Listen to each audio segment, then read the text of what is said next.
예, 안녕하세요. 저는 카카오페이 대표를 맡고 있는 신원근입니다. 반갑습니다.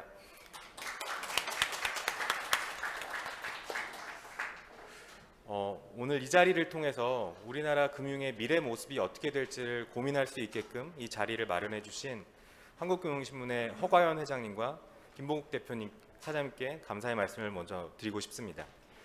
저는 오늘 이 자리를 통해서 그 플랫폼이 어떻게 향후에 금융시장을 변화시킬지에 대한 내용을 가지고 20분 동안 말씀을 드리도록 하겠습니다.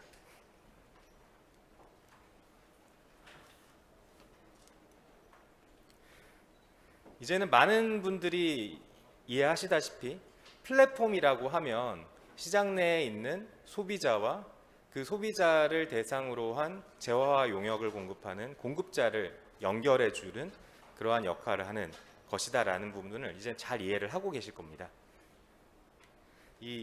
그리고 결국은 이 플랫폼이라고 하는 것은 과거에 있었던 그리고 현재도 있는 무언가를 대체하면서 그 존재감을 점점점 확산을 시켜 나가고 있죠. 그래서 맥킨지&컴퍼니에서의 리서치 결과에 따르면은 향후 2025년에는 전체 시장의 30%에 해당하는 규모가 이 플랫폼을 통해서 이루어질 거다라고 하는 연구 자료도 저희가 참고해 볼 수가 있습니다. 어떻게 보면은 저희가 디지털 플랫폼이라고 하는 내용들을 얘기를 하기 시작한 게 그렇게 오래되지 않은 것 같은데 불과 3년 후에 전 세계 경제의 30%가 플랫폼을 기반으로 돌아갈 거다라고 하는 전망이 굉장히 큰 수치처럼 느껴지게 됩니다. 이거는 산업별 섹터인데요.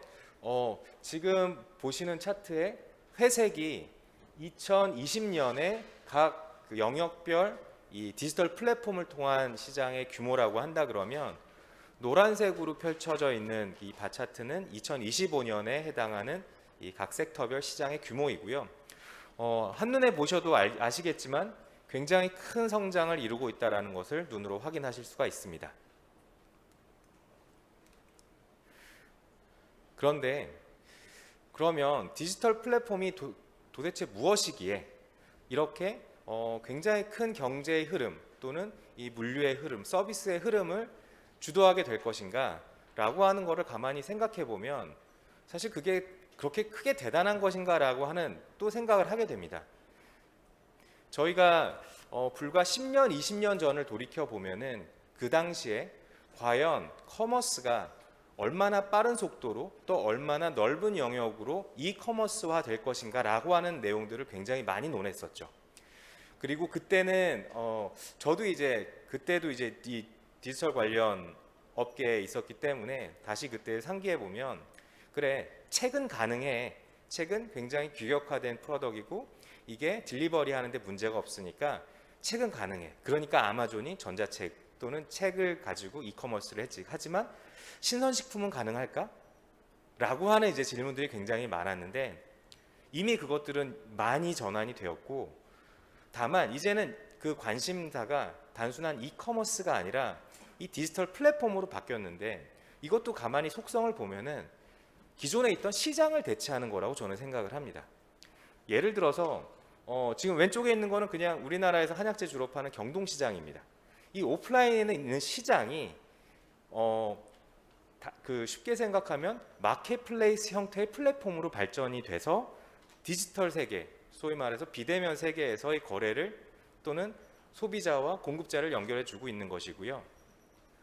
또 우측에 있는 거는 우리 국내 이제 유수의 백화점의 사진인데 백화점도 마찬가지로 어떻게 보면 약간 비슷한 느낌일 수는 있겠으나 조금은 더 백화점의 여러 가지 서비스 정책이 가미된 그런 이제 일종의 시장이라고 한다 그러면 그런 것들이 비대면화 되면서 이게 소위 말하는 서비스 플랫폼으로 발전을 하는 것이죠.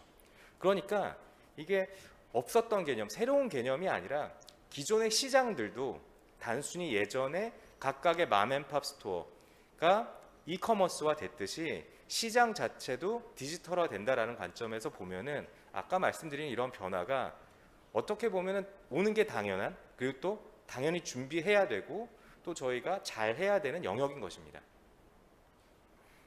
이따가 이거에 대해서 저희가 좀 더 생각할 포인트가 있는데 그거는 조금 이따가 더 말씀을 드려보도록 하겠습니다.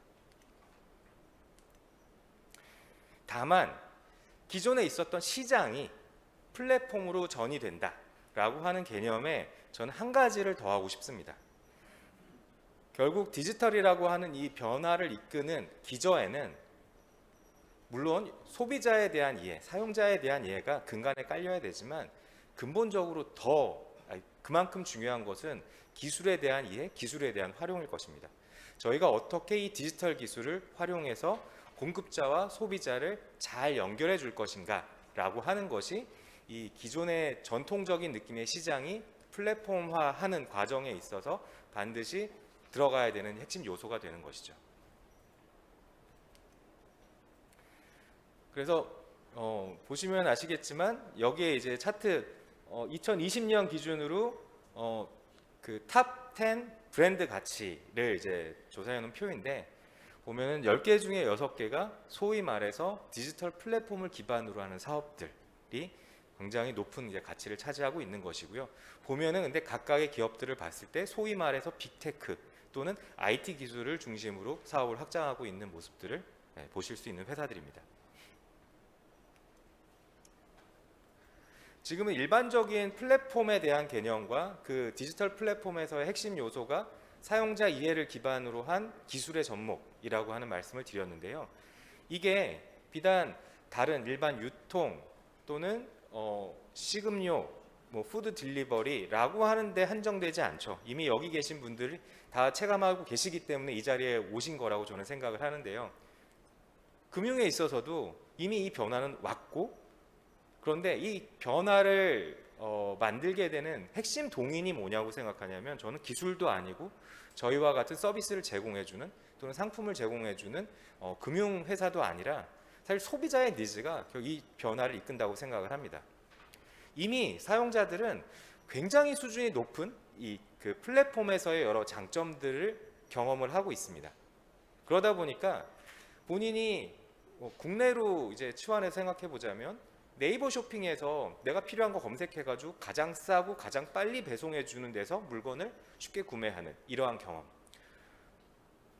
그리고 배달의 민족에서 내가 먹고 싶은 거를 가장 빨리 배송해 줄 수 있는데 그런데 사용자 평가도 좋고 보니까 음식도 되게 먹음직하게 생겼어 라고 하는 정보를 가지고 바로 주문해서 받아볼 수 있는 이러한 서비스를 금융에도 똑같이 기대를 하게 된다는 것이죠. 여기 몇 가지 포인트를 써놨는데 일단 금융 복잡합니다. 그런데 그 복잡한 거를 좀 누가 쉽게 설명해 줬으면 좋겠는 거예요. 그 은행에 가서 또는 증권사 앞에 가서 이 창구 앞에 앉아서 앞에 직원이 설명해 주는 그 복잡한 얘기를 잘 이해도 못하면서 고개를 끄덕이고 싶지는 않은 거죠.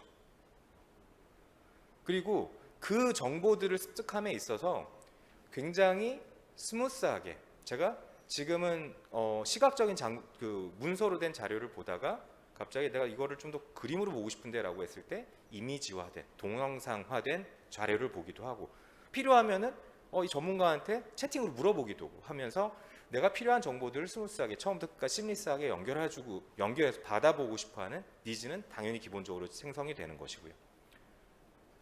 그리고 특히 이제 금융 같은 경우에는 정말로 이거에 대한 니즈는 있는데 이게 나한테 어떠한 식으로 와닿는 내가 어떠한 식으로 이거의 장점을 느끼는 서비스가 될까라고 하는 이 고민을 하는 데 있어서 더 잘 이해를 시켜주게끔 이게 내가 진짜로 필요한 거구나 라고 하게끔 제가 나를 알려줬으면 좋겠어 라고 하는 생각도 기본적으로 가지게 됩니다.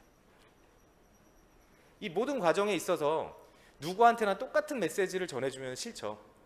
나한테 맞는 얘기를 해줬으면 좋겠는 거는 너무나 당연하고 거기다가 내가 이 상품을 서비스를 선택을 했을 때 팔고 끝나는 게 아니라 끝까지 나를 책임져주는 어떻게 보면 지금 얘기 드리면 너무 당연한 얘기들입니다. 당연한 얘기들이고 그렇기 때문에 이제는 이러한 요소들에 대해서도 우리 금융 서비스에 대해서 상품에 대해서 기대를 하게 되는 것이죠. 그래서 저희가 이제부터 신경을 써야 될 것은 아까 이제 기술 얘기도 드렸고 소비자 중심 얘기도 드렸는데 이거를 좀 더 그냥 직설적으로 한 번에 얘기하면 그러니까 금융사에서 이건 저희도 포함이고 여러 이제 금융사를 포함해서 일방적으로 제공해주는 상품에 대한 서비스에 대한 정보를 취득하는 게 아니라 나한테 맞는 내 눈높이에 맞는 상품과 서비스를 제안해주고 이거에 대해서 끝까지 책임져주는 사용자 중심의 서비스로의 업그레이드가 반드시 필요한 상황이 되었습니다. 이 차원에서 그럼 카카오페이라고 하는 회사는 어떠한 노력을 하고 있는지에 대해서 간단하게만 말씀을 드리겠습니다. 카카오페이는 처음에 간편 결제와 간편 송금부터 시작을 하면서 사용자가 가장 쉽게 그리고 가장 빈번하게 느끼는 이 금전적인 거래에 있어서의 갈등을 고민을 풀어주는 역할부터 저희는 서비스를 시작을 해왔습니다. 그래서 이제는 일상생활을 하면서 저희가 이제 별도의 신용카드가 없더라도 지갑이 없더라도 저희 휴대폰, 스마트폰만 있으면 카카오페이를 통해서 일상생활을 다 영위할 수 있게끔 하는 그 서비스로 카카오페이의 여러 가지 서비스를 진화를 시켜왔고요. 이제는 그 일상생활에서 매일 느껴지는 이러한 어떻게 보면은 결제와 같은 일상생활의 금융 니즈를 넘어서서 조금 더 복잡하거나 조금은 더 이 규모가 큰 금융의 니즈까지를 커버하는 영역으로 지금 발전을 해가고 있습니다. 그래서 아까 말씀드린 매일 일상생활에서 저희가 필요로 하는 서비스, 송금, 결제 등부터 시작해서 점점점 그 니즈를 고도화를 시켜서 지금 여기 이제 많은 금융권의 이 분들이 와 계시고 특히 마이데이터에 대해서도 조금 있다가 여러 말씀을 해주실 텐데 그 마이데이터라는 내 금융의 정보를 기반으로 해서 어떻게 보면 나한테 맞는 여러 가지 유익한 정보들을 제공해주고 그거를 통해서 결국은 사용자들이 내가 필요로 하는 금융의 여러 가지 상품과 서비스를 선택을 하게 되고 마지막으로는 이게 선택이 끝나는 게 아니라 그 이후 단에 여러 가지 관리라든지 아니면은 실제로 이거를 집행하는 데 있어서의 마침표까지도 책임을 해주는 이러한 서비스들을 제공하는 식으로 저희가 전체적인 사업의 포트폴리오를 잡고 있습니다. 간단하게만 말씀드리면 지금 이제 마이데이터 같은 경우에는 모든 금융기관들, 모든 핀테크 업체들이 관심을 두고 열심히 이제 추진하는 사업이고 저희도 마찬가지고요. 그래서 카카오페이 같은 경우에는 기본적으로 마이데이터를 통해서 공급받을 수 있는 데이터들을 잘 취합하고 분석해서 이거를 단순하게 정보만 제공해 주는 것이 아니라 이것들에 대해서 어떻게 하면 사용자들이 정말 필요로 하는 인사이트를 제공해 줄까라는 고민을 하고 있고요. 그리고 여기에 더해서 그리고 마이데이터의 바운더리는 아니지만 실제로 사용자들이 이거는 금융 또는 이제 금융에 준해서 나는 이거를 내 재산으로서 관리해 라고 하는 영역까지도 저희가 서비스를 확대를 해가고 있고 이를 통해서 진짜 내가 갖고 있는 이 재산이 어떻게 되고 있지? 라고 하는 그 실제적인 관리를 할 수 있게끔 하는 서비스로 확장을 준비를 하고 있습니다. 투자 같은 경우에는 저희가 이제 잔돈 투자나 동전 투자 아니면은 정기적인 이 정기 투자와 같은 여러 가지 서비스들을 제공하면서 큰 돈이 아니더라도 정말로 몇십 원 제가 이제 편의점에서 바나나 우유 사 먹고 남는 몇십 원이라도 이거를 투자를 해서 이거에 대한 수익을 보고 이거에 대한 그 긍정적인 경험을 할 수 있게끔 하는 이제 서비스를 제공하고 있고요. 최근에는 이제 주식 거래 서비스도 이제 확장을 해서 제공을 하고 있는데 주식 거래 서비스도 물론 기존에 있었던 증권사들이 굉장히 잘 시스템을 갖춰두고 서비스를 제공하고 있지만 조금은 더 초보적인 투자에 대해서 아직 익숙하지 않은 분들도 쉽게 접근할 수 있도록 하는 투자 서비스를 확대를 하고 있습니다. 그리고 이제 보험에 대해서는 아마도 많은 의구심과 이제 의심의 눈초리 또는 이제 궁금증을 가지고 계실 텐데요. 어떻게 보면 카카오페이가 왜 손해보험 라이선스를 직접 취득했느냐라고 했을 때 이게 엄밀히는 카카오페이가 지금 여러 이제 큰 대형 또는 이제 기존부터 오랫동안 손해보험업을 하고 계신 이 업체들과 직접적으로 경쟁을 하겠다라는 생각에서 이 도전을 하게 된 것은 아닙니다. 어떻게 보면은 저희가 추구하는 것은 디지털 플랫폼이고 디지털 플랫폼에서 우리 일상생활에 필요한 여러 가지 이제 금융의 상품들, 서비스들을 이제 체득할 수 있게끔 해야 되는데 다른 부분보다 조금 더 아쉬운 점이 있는 영역이 이 보험 영역이라고 생각을 했습니다. 이거는 어쩔 수 없이 실제로 보험에 대한 필요성을 인지하기도 되게 어렵고, 그러다 보니까 전문적인 설계사 분들이 가서 설명을 해주셔야지만 아, 이게 나한테 필요한 거구나라고 이제 체득을 하게 되는 거고, 그런데 그 과정에서 설계사 분들께서 그 노력에 대한 대가를 취하려면은 이게 100원, 200원짜리 보험은 절대로 팔 수 있는 구조가 아니거든요. 그런데 저희의 일상생활을 보면은 그런 작은 보장들의 니즈가 분명히 있습니다. 그리고 이런 보장의 니즈를 경험을 해야지만 더 큰 보장의 필요성과 혜택을 알 수 있게 되는 것이고요. 저는 그 앞단의 경험을 좀 확장을 하고 싶었기에, 어떻게 보면은 뭐 무모한 도전이다, 큰 돈이 안 되는 사업이다라고 하더라도 이 사업에 대한 도전을 하게 되었고요. 그래서 혹시라도 생각하시기에 카카오페이가 이제는 플랫폼이라고 얘기하는 선을 넘어서서 직접 경쟁을 한다라고 한다 그러면 그런 관점은 아니다. 오히려 플랫폼에 대한 순기능을 더 이제 확장을 시키는 역할로서 이 시도를 하고 있다라고 이해해 주시면 감사하겠고요. 준비된 자료는 여기까지인데, 사실 아까 제가 이제 경동시장과 백화점의 사진을 말씀드리면서 드리고 싶었던 말씀이 조금 더 있어서 그것만 더 드리고 이제 마치도록 하겠습니다.